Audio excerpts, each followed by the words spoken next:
E aí, pessoal, segue a faina. Achei bonito esse termo, né? Trabalho que participa da tripulação de um navio. Qualquer trabalho árduo que se estende por muito tempo. É mais ou menos isso aí que é estudar, né? Trabalho árduo que se estende por muito tempo. No meu caso, acho que eu comecei a estudar com 7 anos, né? Então já fazem mais de 55. Então tá, qual é o caminho até agora, pessoal? Atuadores hidráulicos, força de um cilindro, pressão de operação, como selecionar parâmetros de um sistema e a seleção de cilindros, as válvulas de controle direcional, de controle de pressão, controle de velocidade do atuador. Então, configurando a máquina. As bombas e dimensionamento dessas. Aí a gente deve ter visto um pouco mais, tá? Mas quem tiver interesse, aquele meiozinho básico, as bombas e os motores hidráulicos e os acumuladores, que são uma espécie de baterias que são utilizados, né, na hidráulica. Isso acumula energia para usar depois. Muito bem. E o que vem agora? Vamos estudar os reservatórios de fluido hidráulico. Mas esses reservatórios não são somente um tanque, pois conforme a aplicação, o fluido utilizado, o ambiente ou ambientes onde está localizado o sistema hidráulico e seu reservatório, o regime de trabalho, outras configurações, outras situações, o reservatório muda de configuração. Então, agora vamos lá, né? O óleo hidráulico tem que chegar no cilindro, passando pela bomba, pela válvula, tem que ser acumulado em algum lugar, né? Então, esse é o reservatório de fluido hidráulico. E mais adiante também nós vamos ver a parte de resfriadores, que vai ser importante. A gente já viu que quando tem muitas situações ali, o óleo hidráulico acaba sequestrando o calor do sistema ou pelo seu processo de passagem pelas válvulas de alívio, até pelos condutos, ele aquece e nós temos que resfriar esse óleo para mantê-lo uma temperatura adequada de serviço. A função principal de um reservatório hidráulico é conter ou armazenar o fluido hidráulico de um sistema. Tá? Do que consiste o reservatório hidráulico? Pode ser de aço, de materiais plásticos, contendo todas as conexões necessárias, linhas de sucção, retorno e drenos, um indicador de nível, que é importante saber como é que está o óleo, até se a gente está tendo algum vazamento, ou entrada de um fluido estranho, água da chuva, por exemplo, ou de lavagem. A temperatura do óleo, a gente já viu, cavitação, o óleo estiver muito quente, começa a cavitar. Tem um termômetro, olha ali, chegou na temperatura que pode começar a cavitar, tenho que fazer alguma coisa. Um tampa para respiradouro e enchimento e tampa para limpeza. O respirador é o que, né?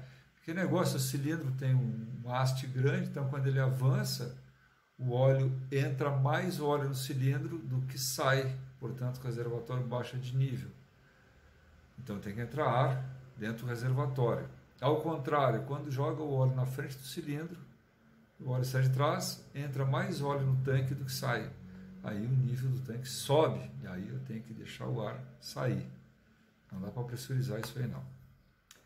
O reservatório ainda pode conter ou ser montado sobre a bomba, né? Aí pode estar dos lados dele, né? A bomba hidráulica, no caso aqui está montada nessa figurinha que aparece aí, está montada em cima. As válvulas do sistema, ou parte delas, o resfriador de óleo, que é aquela rodinha que aparece aqui do lado, aqui, né? O resfriador do óleo. Filtro de ar, óleo, e aqui no lado aqui teria a instrumentação ainda, né? Opa, aqui desse lado a instrumentação. A gente pode olhar várias partes, né? Aqui tem uns reservatórios aqui da actbr.com.br, né? Onde eu vou encontrar o motor. Bom, cadê a bomba? A bomba está enfiada dentro do tanque. A gente sabe que bomba de óleo foi feita para empurrar o óleo, não foi feita para puxar. Então ela fica mergulhada dentro do óleo. Tá? Então ela fica, como é que se diz? Afogada. Tá? A tampa é removível, por quê? Porque eu preciso ter um pleno acesso para a limpeza primorosa eventual desse tanque perante uma contaminação ou mesmo pelo próprio uso. O dreno, onde periodicamente a gente deve tirar um pouquinho de frio antes de ligar de manhã, a gente tira um pouquinho de óleo para ver se não tem água, né? Se tiver água, tem uma contaminação ou a umidade do ar, o próprio ar ambiente, está entrando demais lá dentro. O reservatório, o indicador de nível e temperatura, geralmente os dois estão no mesmo conjuntinho. Tá? A entrada de óleo e filtro de ar, um indicador de pressão, popular manômetro, e ali tem um bloco de válvulas.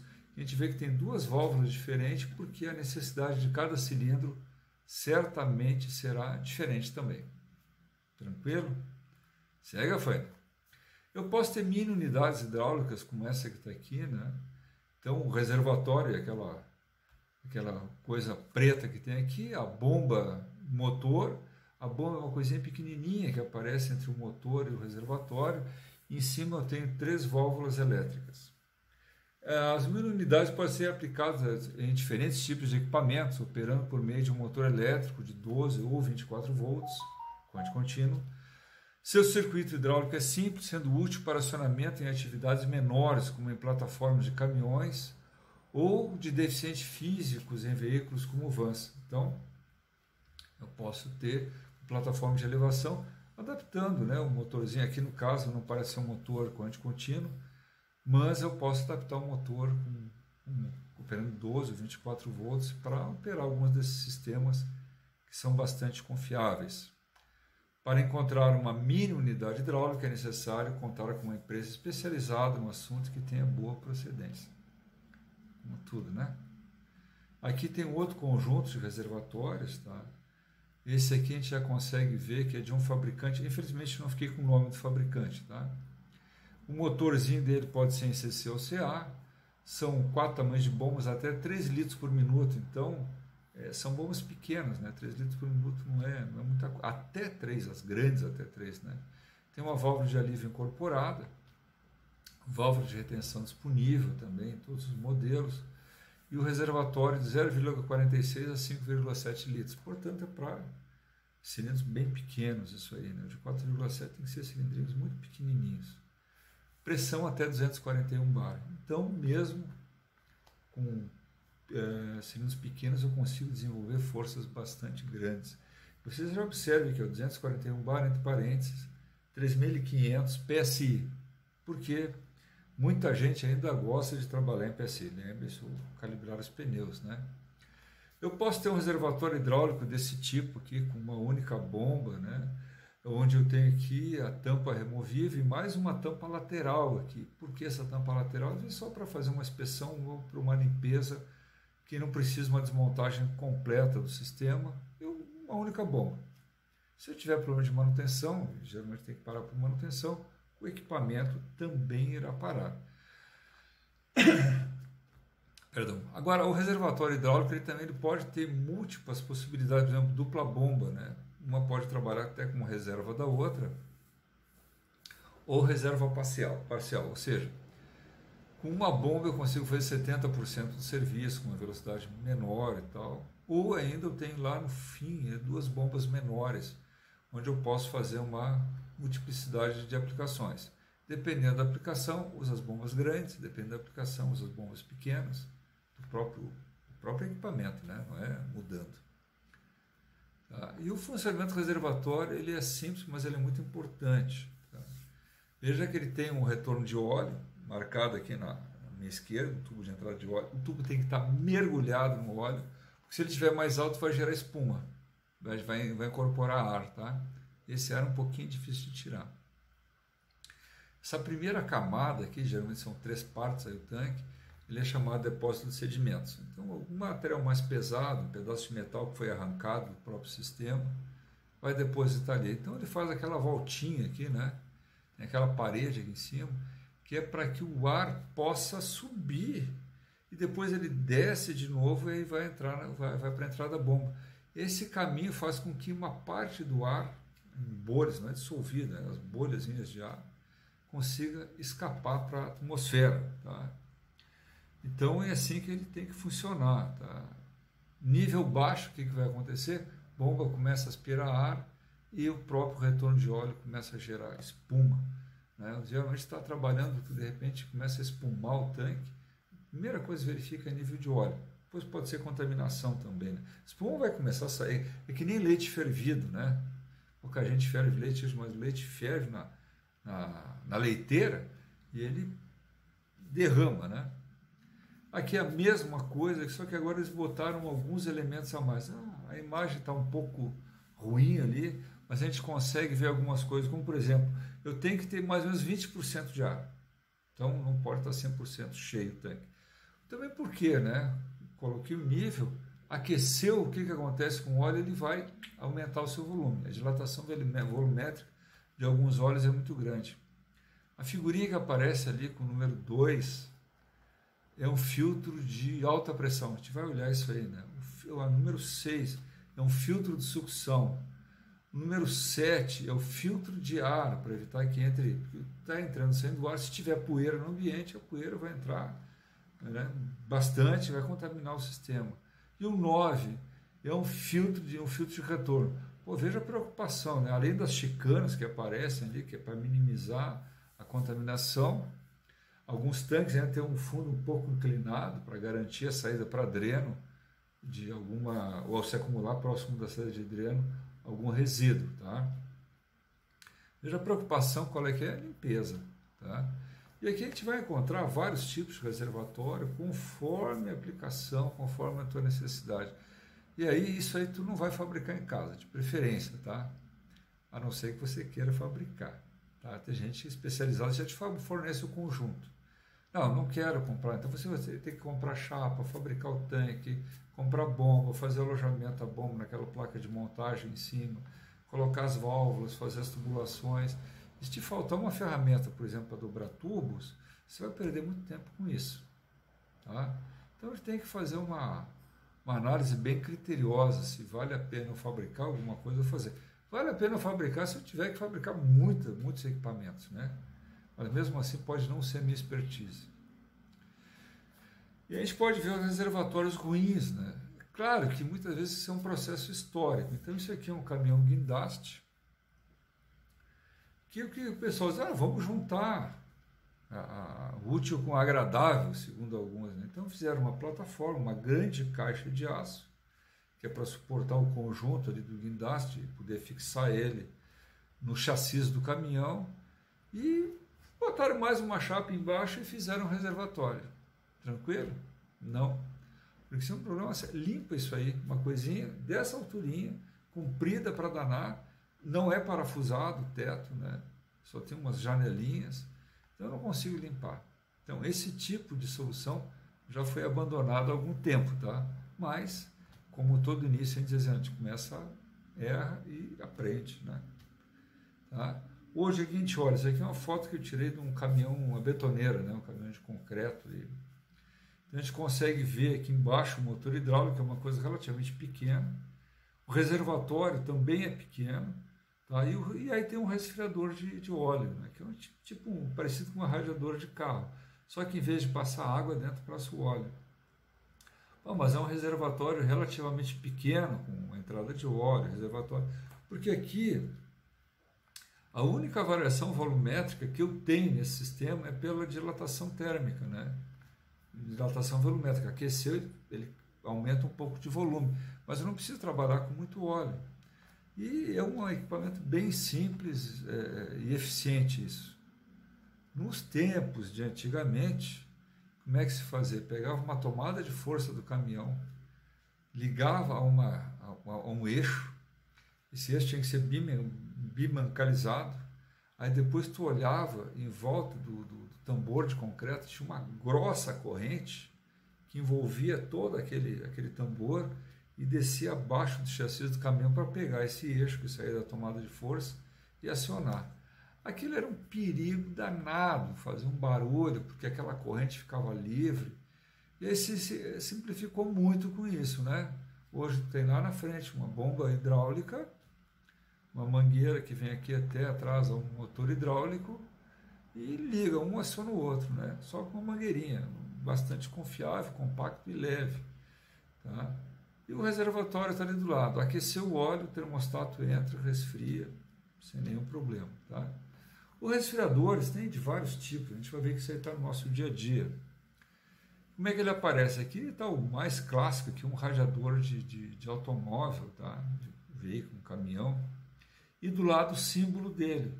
Então tu vê aquela figura, aparece duas setas preenchidas aqui, né, para fora. Isso aqui é o fluxo de calor que indica, né? Se aquela seta tivesse virado para dentro, seria um aquecedor. Como está para fora, é um resfriador. E embaixo tem duas setas vazadas, né, ocas. O que significa? É um resfriador de líquido resfriado com gás. Qual é o gás? O ar atmosférico impulsionado pelo ventilador. Tá? Aqui tem um trocador de calor óleo-ar compacto aqui, né, utilizado na área industrial, que pode ter um motor elétrico ali, né, tranquilamente, e ali já tem a bomba. Então eu quero resfriar algum fluido, utilizo isso aí para resfriar o fluido. Pode ser uma máquina de usinagem, inclusive, que gera muito calor, ou simplesmente o óleo hidráulico. Tá?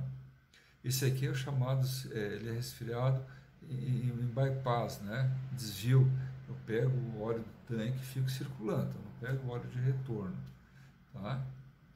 E, geralmente eles têm alta capacidade de refrigeração, alta pressão operacional, isso aí é entre aspas, tá? Eu opero com pressões baixas esse bicho aí. Baixa perda de pressão, baixo nível de ruído, depende fundamentalmente do ventilador, né? E motor corrente alternado, corrente contínua. Se eu for botar na betoneira, corrente contínua, que é o que eu tenho lá, né? Provavelmente 24 volts ainda, que seria o adequado que eu tenho lá, certo? E onde isso aí existe, né? A gente botei aqui essa figura bem comprida aqui, só para mostrar que ele faz parte do sistema de refrigeração também de qualquer motor, a diesel ou gasolina, né? Exceto, a gente vai lá depois. Então o que acontece? Quando tem explosões da gasolina lá dentro do motor, que é assim que ele anda, empurra aquele pistão para baixo, né? O conjunto de pistões, cada vez que empurra esse pistão para baixo, ele vai gerar movimento, gerar brequim, caixa de câmbio, cardan, diferencial, rodas, tudo isso aí, tá? Quando é com cardan. E o que eu tenho que fazer? Eu tenho que tirar ele fora, né? Então a água rouba o calor que está presente no motor, vai até o radiador, o ventilador empurra esse ar mais fresco contra o radiador, e o radiador joga o calor para o ambiente, tá? Todos os motores nós vamos encontrar isso, exceto, né, aqui, mais uma figurinha aqui, né, que ainda mostra aqui como é que faz o aquecimento de muitos carros, né? Não sei se é todos, mas muitos são assim. O que acontece? Tu aproveita uma parte da água circulante no motor, passa por um radiadorzinho pequenininho que fica perto do painel do automóvel, né? E ali um ventiladorzinho empurra o ar quente, tu consegue aquecer o ambiente. Então, quem não usa o ar quente para não gastar energia no seu carro, fique tranquilo, porque o ar quente tu não consome mais gasolina. O ar condicionado sim, porque tu tem um motor adicional, tá? A exceção é o Fusca, que tem um motor que ele é totalmente resfriado ar. Então ele tem um poderoso ventilador ali, né, que joga o ar em cima de dos cabeçotes que são aletados, que nem motor de moto, né? Só que as motos, a maioria das motos, eu nunca vi ventilador em moto, pode ser até que tenha, né? Mas como é que o motor da moto resfria? Andando.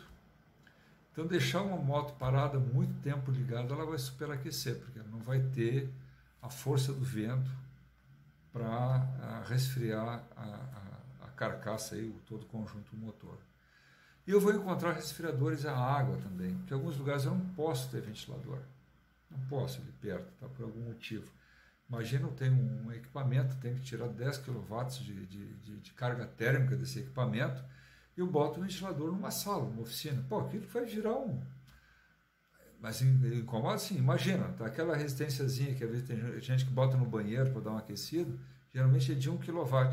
Agora imagina 10 daquelas resistências ligadas numa sala, num dia quente ainda, né? Porque se eu quero resfriar o óleo, porque o óleo está quente, porque o ambiente está quente, o serviço está pesado, né? Então o que eu faço? Eu passo no trocador de calor óleo-água e jogo essa água em um lugar externo, pode estar bem longe, até quilômetro de distância, resfrio essa água e uso ela de novo, né? Não vou somente passar água fora. Existem alguns sistemas que operam assim, mas hoje é até inadequado fazer isso, né? Estou gerando uma poluição num leito de rio aí e vai matar os peixes, né? Lembra aquela história? Líquido frio, muito gás dissolvido, líquido quente, pouco gás dissolvido, água quente no rio, o oxigênio não vai ficar dissolvido, o peixe não vai conseguir respirar, o peixe morre. Tá? E tem outros tipos, né? A gente vai olhar esse aqui, o de placas, são 2 placas, né? São N placas, né? 100 até 200 placas. E eu tenho uma entrada de fluido quente, uma entrada de fluido frio, e aí eu consigo fazer com que eu tenha grandes áreas em espaços relativamente pequenos e relativamente fáceis de limpar, porque eventualmente eu posso desmontar esse conjunto, solto 62 parafusos ali, nesse caso que seriam 4 parafusões, né? Vou separando essas placas e posso lavar cada uma dessas placas, higienizar. Geralmente esse material tem aplicações industriais e sanitárias, onde eu trabalho com metais nobres, tá? Ou é cobre, ou é aço, onde eu quero uma alta taxa de transferência e não tem muita corrosão, né? Ou é latão, se for água do mar, ou é aço inoxidável em algumas coisas, ou titânio, tá? São só materiais caros isso aí, né? E aqui eu botei 2 resfriadores utilizados na indústria de leite. Então o resfriador, ele aparece em vários locais, né? Não é só resfriando óleo hidráulico. Vem vindo leite lá do fazendeiro, entrou na plataforma do laticínio, tem uma bomba que puxa o óleo do caminhão, passa pelo resfriador e joga no silo. Depois esse leite aí vai ser tratado, vai ser pasteurizado, né? E aqui mostra só um desenhozinho. E ainda tem mais uma coisa, eu posso recuperar calor. Eu quero resfriar o óleo hidráulico muito quente, a minha água sai lá do resfriador, né, de óleo a 70 graus Celsius. O que eu posso fazer, né? Para mim evitar uma contaminação ainda, eu posso pegar essa água, passar num outro trocador de calor. Tá? Esse outro trocador de calor eu boto ali uma água, por exemplo, né? E aqueço a água para o banho, né, de todo o pessoal, ou pré-aqueço água para a lavanderia, ou faço aquecimento da água da piscina, mas estou aproveitando o calor. Em vez de simplesmente jogar o calor na atmosfera, eu posso aproveitar. O resfriador casco e tubo está aqui, ó, marcando aqui bem certinho. O amarelo que aparece aí seria o fluxo de óleo e o verde o da água. Observe que o fluido mais sujo, no caso que se diz, deve passar por dentro dos tubos. Eu estou considerando aqui que o óleo é o sujo. Nem sempre é. E o fluido mais limpo passa entre esses tubos aí. A gente vai olhar na outra figura, dá para enxergar um pouco melhor. E tem aquelas chicanas ali no meio, porque eu quero turbulência, né? Quando eu quero resfriar o café na xícara, o que eu faço, né? Começam a mexer. Ao mexer isso aí eu agito um pouco as minhas moléculas e começa a sair um vaporzinho ali que está o excesso de calor saindo, tá? Aqui a gente vai ver um grande resfriador casco e tubo, totalmente feito em aço inoxidável, tá? Onde eu faço aquele tubo, que ele pode ser fechado do outro lado, ou pode ter umas tampas especiais dos 2 lados, e aí pego aquele feixe tubular, né, enfio ali dentro e consigo vedar as 2 fases. O líquido passa por dentro dos tubos, tem uma tampa, né, que tem conectores para isso, e pelo aquele flange grande que aparece aqui em cima, entra o líquido de refrigeração, no caso aí, tá? Isso aí tem aplicações, não é só na hidráulica, né? Eu vou fazer engenharia química. Vai pegar resfriador. Engenharia mecânica, mesma coisa, né? Engenharia elétrica, o que você acha que aqueles tubinhos que tem em volta dos transformadores grandes, né? Quase todo transformador tem os tubinhos. Aquilo ali são resfriadores também, né? Para resfriar o óleo que aquece, o óleo isolante que aquece lá dentro. Os grandes transformadores, a gente tem uns ventiladores embaixo para melhorar essa troca térmica, tá? E aqui aparece o resfriador de óleo no circuito. Tá? Aqui eu estou botando o resfriador de baixa pressão de retorno. Então ele aparece o que? A linha de retorno, aparece aqui a bomba, a válvula, o cilindro, o óleo começa a voltar e passa pelo resfriador antes de entrar no tanque. Tá? Se a pressão, por acaso, ali de retorno for um pouco mais alta, o que acontece ali? Tem uma válvulazinha de retenção aqui do lado, né? Tem um funilzinho, a bolinha ali dentro, né? E uma mola. Se a pressão subir, a molinha desce e uma parte desse óleo não vai passar pelo resfriador. Tá tranquilo, sem problema nenhum, tá? E aqui a gente botou aqui só uma ideia de como é que se pasteuriza o leite, né? Então eu tenho um trocador de calor de 4 estágios com pré-resfriamento, pré-aquecimento, aquecimento, manutenção de temperatura e resfriamento em várias etapas aí, tá? Depois esse leite ainda ele vai passar por uma centrífuga, que é onde vai tirar a sujeirinha do leite, tá? Tem sujeirinha. Mesmo o leite, quando é muito bem cuidado, ele pode ter células somáticas, algum pelo, que pode passar sem querer, pela ordenhadeira. E lá tem o número 4, que é o homogeneizador, que faz com que a gordura do leite fique incorporada, assim, não separe tão facilmente, tá? Então tem muitas pessoas antigas que dizem, não, mas antes comprava o leite e sempre separava a natinha, agora o leite não tem mais nata. Uma das coisas devido a essa figurinha ali, esse equipamento homogeneizador, tá? E o material, você trabalhou com leite, aço inox aí 316 ou 304 ou titânio ainda, tá? São os aços mais nobres e com grandes dificuldades. Você quer fazer a parte de geologia aí, né? Precisamos de novas jazidas de níquel. O níquel está acabando no mundo e, portanto, algumas famílias de aço inox estão ficando muito caros. E a aço inox é alimento e farmácia, produção de vacinas. Sem aço inox é difícil fabricar essas coisas. Tem o titânio, mas o titânio é mais caro ainda, né? Curiosidade! Praticamente todos nós temos trocador de calor em casa. Antes da próxima imagem, procure pensar onde está esse trocador de calor na sua casa. Né? Uma grande pensação forte lá. E, 1, 2 e pau! Geladeira. Algumas geladeiras mais modernas já estão um pouco diferentes, né? Mas a geladeira antiga, tu vê, tinha aquela serpentinazinha atrás, ideal para secar roupa, né? Não é bom. A gente já explica. Então o que acontece? Tem um sistema que pega lá dentro do congelador, rouba o calor lá de dentro, não joga frio, rouba o calor, e esse calor depois é jogado na serpentina traseira. E tem gente que pega para secar roupa no inverno, enche aquilo ali de roupa, né? Enche, mas entope de roupa. Cara, é mais ou menos como tu respirar muito gripadão, né?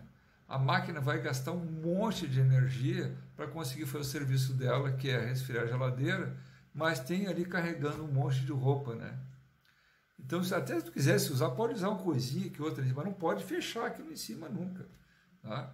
No final, você não vai estar economizando energia, vai estar até gastando mais energia fazendo isso, né? Acho que já passei do tempo, tá? Então, nós vamos parar aqui.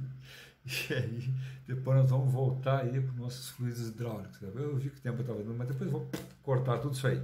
Feito? Então, vamos deixar lá o finzinho, né, pessoal? Temos que deixar a nossa última mensagem sempre. Mas a gente vai conseguir achar o ponto de corte aí do nosso texto, né? Como sempre, força e determinação é aquilo que nós precisamos no nosso dia a dia. E, antes de tudo, que a gente possa ser feliz a cada instante. Falou!